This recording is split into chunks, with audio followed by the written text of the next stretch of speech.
Welcome back to my channel. Here's a second part of the weld update. Like I said, I wanted to do a 4-link suspension. I just have this tacked welded so far. I'm gonna do a little walk around. This is just a quick overview.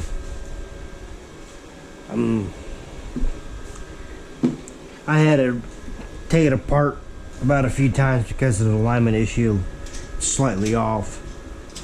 It was like at first it was like a 1/4 to a 3/4 inch off, and I'm like, ooh, that's not good. And one of my linkages was off a little bit, and now it lined itself out. I had to put these to I had to line these up too, so this is what the 4-link looks like so far. Yeah.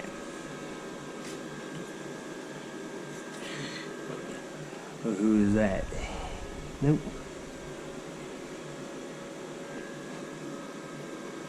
I bought these linkages off of Amazon.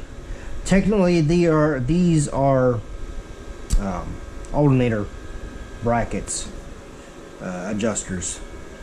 So, just wanted to give you a heads up. Peace out.